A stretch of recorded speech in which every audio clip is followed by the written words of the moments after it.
What's up, guys? So today I decided to finally do a room tour. I know that I've been saying I was going to do it for a while now, and I've been kind of holding off. Had other things to do, got really busy, and today I didn't even feel like doing it, but here I am doing it because it was promised. So you're going to notice a couple things. Number one, the room's kind of small. As I said before in my last room tour, which was two and a half years ago, the room's kind of small, but I do with it what I can, and things are kind of crammed in here and there, but in my opinion, nothing really looks too cluttered.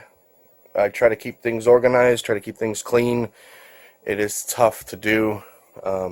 Also, I'm recording on my phone, so if the mic kind of makes some crackly noises, that's because I forgot that I'm not supposed to hold it with my left hand because the mic is right there. So I do apologize if there's any noise. But I guess I can start up here and show a lot of stuff that I get is either clearanced or half price or buy two get one free. I rarely ever shop for full priced items or things when they first come out. I have a lot of patience, so I'll usually wait a while before I purchase things. So most of the stuff you see that's new in the packaging, or even some of it that's opened, it was either bought at a thrift store or at a yard sale or at an actual store for a discount price. Like take these Fabrications turtles, for example. We were going to pick these up at 20 each from Target, and we were so tempted. We were going to drop $80, and we were like, no, we're going to wait. And we waited. Sure enough, 2 weeks later, they were marked down to 10 each, so we picked them up for 40 for all four of them. So things like that, if you show a little bit of patience and restraint, you'll come across the same stuff or similar items for a lot cheaper. That's how they get people. They put it out, mark up the price, and so many people want to get it right away that they don't even think about it. Anyway, so we picked up a lot of this stuff near the same time. I got the Pac-Man Funko Pops, and I just recently started picking up Funko Pops. I've had a few in the past, but we started to get them recently. You'll see a couple more as we go. Got the Ninja Turtles Funko Pops. Got those from Meyer, I believe, and then the Fabrications. And then if you saw my previous video, I had moved that Titanfall poster to the top there. Some of my shelving is a bit crude, but it does the job. I'd like to redo all my shelving eventually, but in the meantime, I do with it what I can. Up here I have my box systems, the boxed retro systems, and I got this Amiibo display. I got the Amiibo display from Walmart. And a friend of mine saw them getting rid of it, so he knew that I wanted it, and he nabbed it for me. Most of these, like the Super Nintendos and the NESs and that Nintendo 64 right there, I got a pretty good deal. It was $75 for all five of them.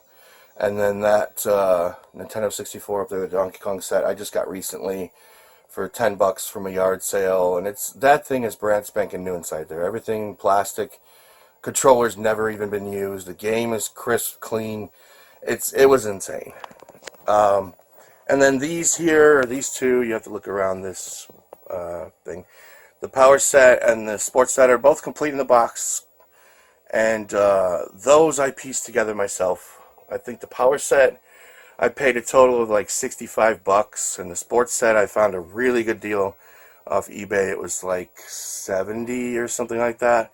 But I don't go out and spend hundreds of dollars on box sets. But I'm pretty tempted with that deluxe set with the Rob the Robot, because I do not have a Rob the Robot yet, and I really want to get one. Yeah, I've been tempted many times to pick one up in the box. I think it's a beautiful box set as far as retro box sets go. Here are my retro games. Sorry if I get in front of the camera a little bit here and there. Here are my retro games. My NES, I don't have anything super rare. It's all, you know, your average run-of-the-mill stuff. Nothing like Little Samson or anything like Bonk's Adventure or nothing big. But I do have a pretty decent collection, and right here is one of my favorite games, Journey to Silius. I love that game. It gets mixed reviews, I guess, but the music is fantastic, and I think the gameplay is just amazing. Silver Surfer also a fun one, but nerve-wracking. So, like I said, you know, nothing super rare. My Super Nintendo games, same deal, nothing rare. Yes, there's some pricier games, but nothing rare. Final Fantasy III, probably my favorite game of all of them up here, next to Shadowrun. I have a lot of memories of Shadowrun, so. And my Nintendo 64 games. The video's going to stop once in a while. You're going to see some cuts. That's only because for some reason my phone likes to record for 5 minutes and then stop. And if I lower the quality of the video, it won't do that, but I don't want to lower the quality of the video, so I'd rather just have it cut off. At least it notifies me and doesn't have me talking to myself. So, favorite game on the 64? Whew, that's a tough one, because I do love the Nintendo 64. I would probably say it's a tie between Star Fox and... Oof. People are going to crucify me for this one, but Majora's Mask. Yes, I like Majora's Mask more than Ocarina of Time. Sorry. Some people do. Alright, so those are my retro games, and I have some overflow here. Got some stuffed things up here with another crude shelf. My Game Genie for the NES, a box for the Game Genie for the SNES. I just don't have it. Oh, about the cases, by the way. I don't collect complete in box. I really don't, because I don't want to have to deal with the cardboard, and I actually play my games, so I don't want to have to keep taking them in and out of the boxes. So what I did was I made custom cases, so they have the printed artwork on them on the front and back, and they all match, and they fit good. You can see for my more expensive games I wrap them in plastic, but they fit good in the case. I had to take a Dremel and kind of drill them out some, shave them out some to fit the NES games, but they do the job, and they're really sturdy, so I like the custom cases. I don't have to deal with the cardboard. Big preference. So, overflow on NES games, nothing fantastic here, really. I wanted to make sure that my more expensive games were in cases. This is all just, you know, I mean, there are good games in here, don't get me wrong, but nothing, you know, expensive or anything. I don't have much DS. You'll notice that I haven't quite stepped into the realm of the new age with the PS4 and the Xbox One yet. I have plenty of games to play, and I don't quite need those yet. Eventually, though, I'm looking at the PS4 with the VR, so I'm going to see how that goes. Some double NES games that I got. My plug-and-plays. I have more plug-and-plays in the closet, but these are my favorites. I don't play them much lately because I got the arcade machine now, but I did, so they're a little dusty now. You'll have to excuse the dust on some of this stuff. It is impossible to clean everything. Some overflow on my 64 games. Robotron 64 is really good. I think I got Road Rash in there, 64 or something. So I do a lot of artwork in my game room. I like to kind of decorate it myself. At least I did when I had more time. Lately I haven't. So I made some pixel art here, pixel art pictures. And then I made this kind of wind chime thing out of poster board and markers and stuff, and put that together, and that took a couple days to do. I made this like 3 years ago, and it's still perfect shape. I was afraid it was going to warp over time, but nope, it's perfectly fine. So I'm glad about that. Little posters across the top of the wall. I'm going to take that one down. My World of Nintendo collection. Yeah, I don't technically hunt them down, but if I see them in the store, I pick them up. So this is essentially going to Target to buy toilet paper or paper towels or whatever, and stopping by the toy aisle and seeing what they have. Oh my goodness, they look so menacing with the light underneath them. Maybe it's just me. Anyway, so I have my lamp there, so it's shadowing them. So this is me stopping in. If we go to Walgreens or whatever, I will pick up the ones if I see them. But I don't technically go to Toys R Us every week and hunt them down like a lot of people do. And so we'll start from this shelf over here now. And you'll see that my shelves have a lot of random things on them. I like to keep it mixed so that people could spend a few minutes. If you walk into my game room for the first time, you can spend a few minutes on every shelf just kind of looking at everything and playing with the toys and stuff like that. Keeps it interesting rather than just a shelf full of games. And so I think it's going to stop recording soon. Nope. So as you can see, I have some World of Nintendo toys that I found extras, and I opened them up. And some McDonald's or Burger King's toys, and Legos, and the Ghost, and my Overflow Super Nintendo. These aren't necessarily games that I wouldn't want to have on my main display in cases. It's just I don't have room for it. So, the Star Wars games are fantastic games. I love those. And I still got to pick up Super Ghouls or Super Ghosts and Goblins or Ghouls and Ghosts. My huge collection of boxed SNES games, and the only reason I have these is because my landlord sold them to me for pretty cheap, 20 bucks. There was actually a box for Exley in there, and I did not need it, so I sold it and made my money back. So you can't beat that. Might as well keep them for that price. But these are my boxed games for SNES. Huge collection, right? So let's move over. I got my Virtual Boy. Works. I just don't play it a lot lately. Absolutely love the music for the games in there. I like the digital sound that it has. And I do love the games. Galactic Pinball, Telero Boxer. They made some good games for it. It's just, I haven't played it much lately. Some Pokemon toys. I just found that one.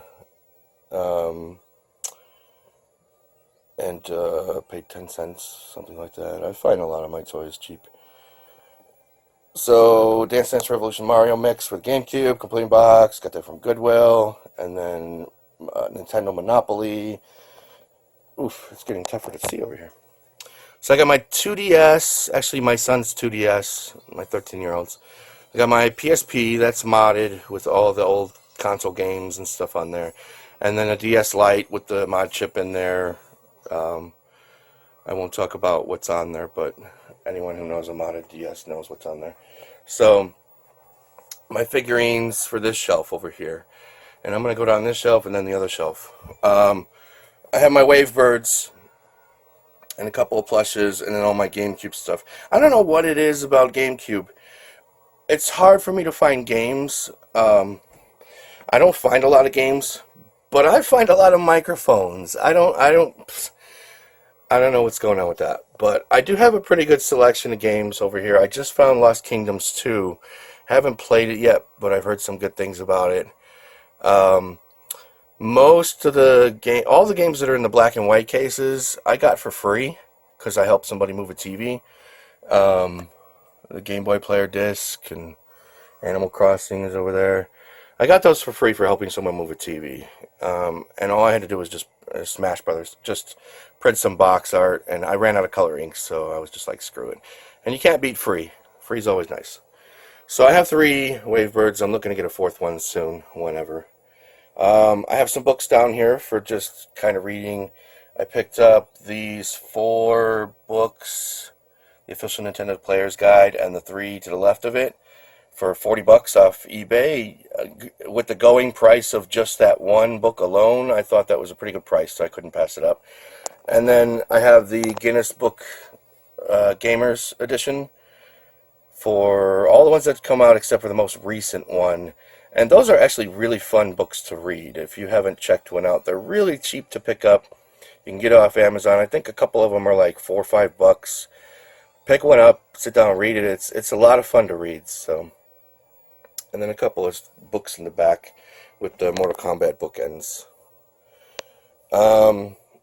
And it's kind of hard to see down here. It'll get easier to see later once I get under the light, but this is in the darker corner of the room.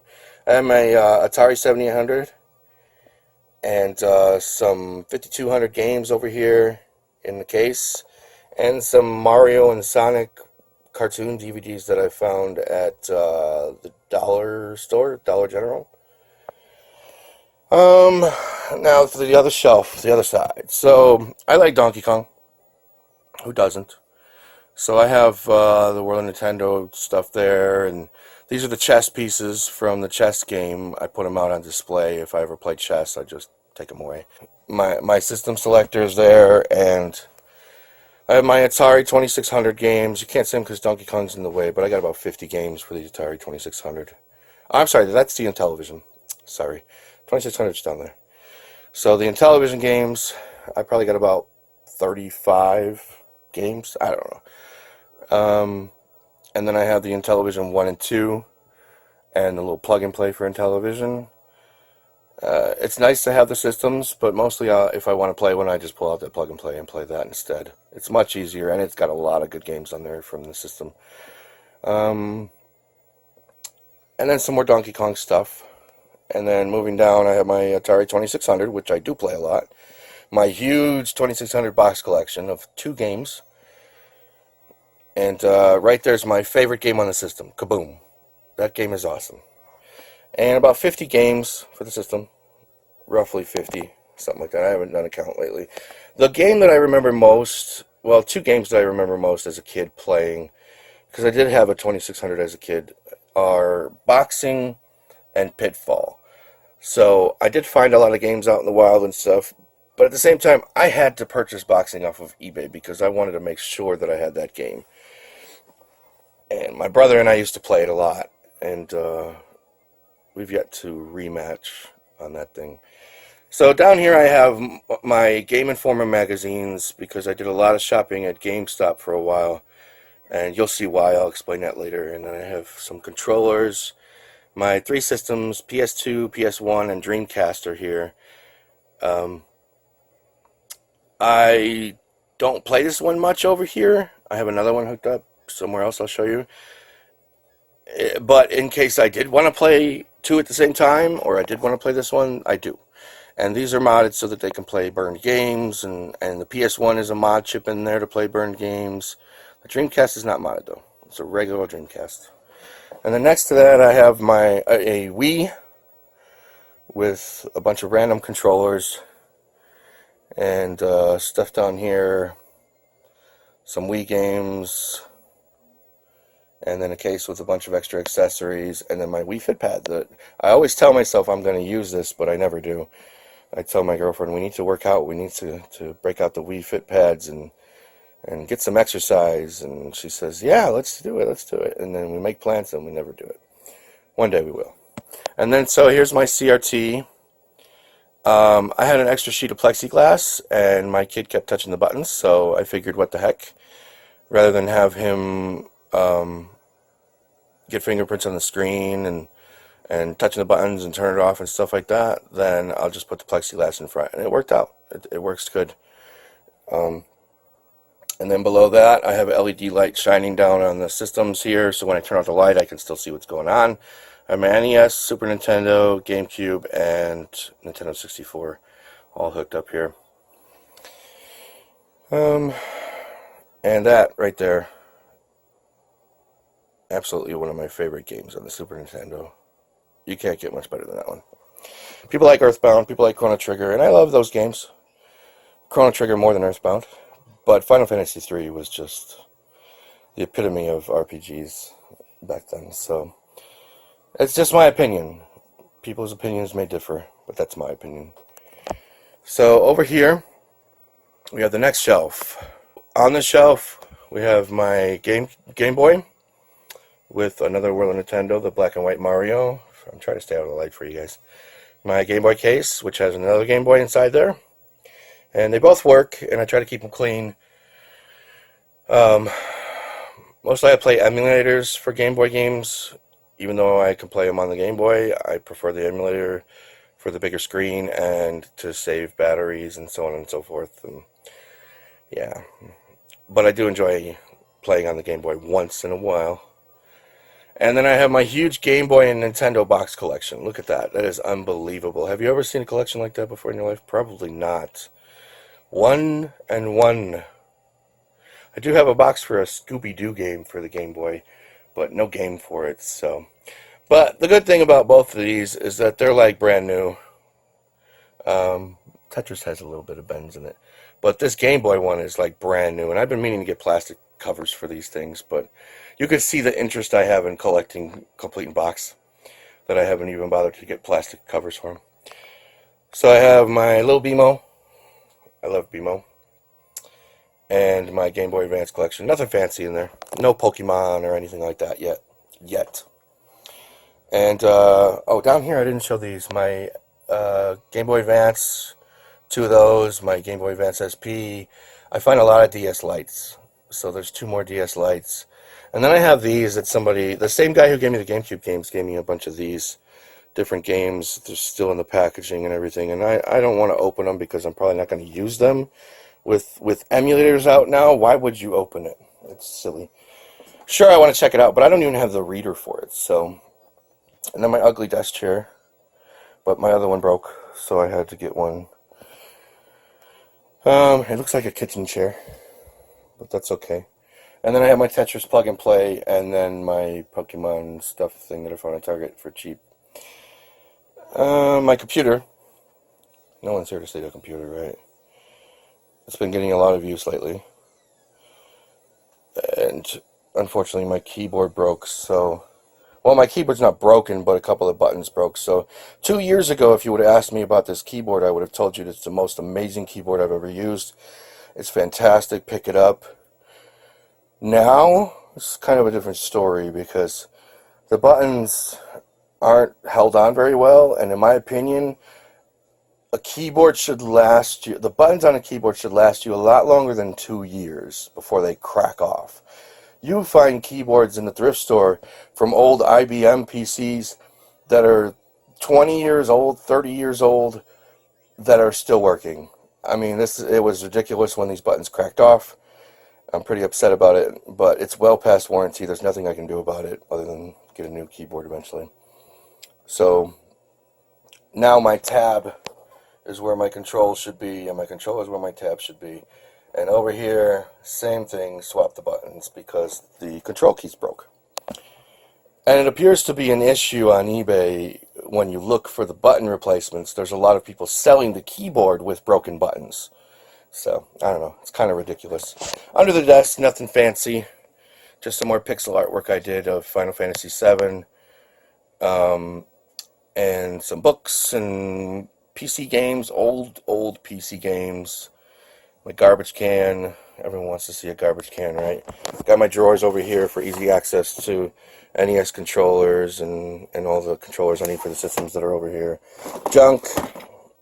And then down here, a bunch more junk. Cleaning stuff for my games. Sometimes tabs are broken, so I gotta put a little dab of glue on the inside to hold the game together. Sometimes. It doesn't happen a lot, but it does happen. And then more junk in here. It's mostly cleaning stuff, alcohol. For those that are against magic erasers, I don't know what to tell you. Sometimes it just works. Sometimes you have to use it. And then also Brasso. A lot of people are against that. And then Goo Gone. I use a lot of cleaning stuff for these old games. So, and as far as I'm concerned, they're not going anywhere after they enter my house. So who the fuck cares what I use on it? Got my Retron 5 over here. Has not gotten a lot of use as of late. When I got it, I didn't have half the systems I have now. Now that I have the systems, it doesn't get a whole lot of use. But I still use it once in a while. It's nice because I have it modded on the chip. So I can play any game I want. All I have to do is insert a Super Nintendo game. And I can insert the IPS patch to play whatever Super Nintendo game I want off of that cartridge. I have my what is it, 2468, something like 10 terabytes of space on this little portable drive, and then I got another 5 down there on that little drive. That's my bass speaker. I got a lot of space. Regular headset hanging on the wall there. Some Hot Wheels cars. Ninja Turtles. These, as of late, I have been finding because, like, I need more toys, right? My girlfriend's loving the fact that I found these, I'm sure. So these these Rip Spin Warriors, they're pretty cool, and they're the older stuff, like Ryu and Ken, and Ninja Turtles, and Halo, and Batman, and all those. They're pretty neat, and they have really nice packaging. So I've been kind of picking up some here and there. Like I said, like I don't have enough toys already. Some Minecraft stuff. I don't play Minecraft a lot, but my other son likes it, so I got into it a little bit for his sake. Now, next wall, some posters. Not held up there very good. It must be God's grace holding them to the wall. I don't know what's going on there, but this is my random figurine shelf, pretty much. I mean, there is no theme to this. There was at one point, as you can see across the back, Marvel. But then I just started finding random figures and stuff and just throwing it in there, and it became completely random, as you can see. I still got my Titanfall statue, even though it's not worth anything. It's still really awesome to look at, and it still kind of impresses people when they see it, so why not, right? And then my Darth Vader. You have to have a 30-inch Darth Vader. You have to. Then my PC case, old. This thing's already three and a half years old. It's feeling its age already. I'm gonna have to upgrade that soon too. I just got this skull Halloween decorations on sale. Why not? And it holds my headphones, my headset, and some random stuff back there. World of Warcraft letter opener, and rubber bands and Sharpies and stuff I use a lot. And then if you watch my channel, you know all about my arcade machine already, so I don't really have to show you much about it because you've seen it all already, or at least most of it. But above the arcade machine, I have a Rock Band Beatles that I intend to use one day. I just haven't used it yet. Got it for 20 bucks at Goodwill. No, actually, I got that for $5 because it was a half price day and we had a $5 off coupon. So I paid $5 for it. Complete in box, Beatles Rock Band. One day I'll use it. But for $5, you got to pick it up even if you never use it. Come on, it's just an awesome box alone, and it's the Beatles. I got my Killzone helmet. That thing was awesome when I saw it online on eBay. I was like, wow, I got to have this. And then after I got it, I'm like, what the fuck am I going to do with this? Where am I going to put it?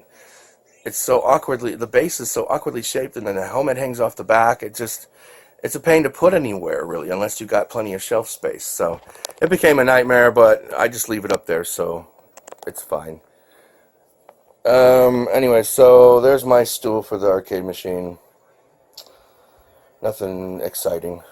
And I have my guitar for the Guitar Hero Live. And okay, as a fan of Guitar Hero and Rock Band, I can't even put words to describe this game. I was so let down by Guitar Hero Live. I still played it, but it's nothing compared to the old ones. They changed the guitar, they changed the way you play, they changed everything about that game, and the music is just not as good as it was in the previous games. It's just, if you like it, then you like it, but I just don't like it. And I've played all of them, and I've played all of them religiously, and I really cannot, I don't know. I don't like it. Anyways, there's my X arcade stick behind it. I don't use that much now that I have the arcade machine. I have my Donkey Konga drums stacked up back there, my Rock'em Sock'em robots. I have 3 boxes, 3 plastic containers full of PS2 PS1 and Xbox controllers and peripherals. I have my Pac-Man plug and play. I love this thing. My little Pac-Man I got for 10 cents at a yard sale. My PS2 driving wheel, which one day I'm going to hook up somehow to this arcade machine, because I have guitars hooked up to the arcade machine for phase shift. So I don't see any reason why that wouldn't work. So I'm going to try that one day. And then we go over here to my main television. So this is the Xbox. I don't have a controller hooked up at the moment, so I can't show you completely, but this is my Xbox hooked up with CoinOps 7. I just got CoinOps 8. I need to upgrade it, but that's another time, another story. I can't see doing that anytime soon. The one thing, I know a lot of people have seen my arcade machine, but the one thing that I have yet to show them is the fact that my arcade machine is actually hooked up to my TV. So anything that can be played on the arcade machine, I can use my controllers, my little controllers. Let's change it because this game looks dead. I can use my little controllers here, the 360 controls, and play it on my TV and sit back. I usually have 2 leather recliners in here, but I took them out to make space for me to walk around and do the tour. So my arcade machine mirrors, my main TV mirrors my arcade. It's plenty big for anything that I want to play on there. But people, when they see my arcade machine, they're impressed. But when I show them this, for some reason they're way more impressed. And this is not difficult to do. It's funny to me.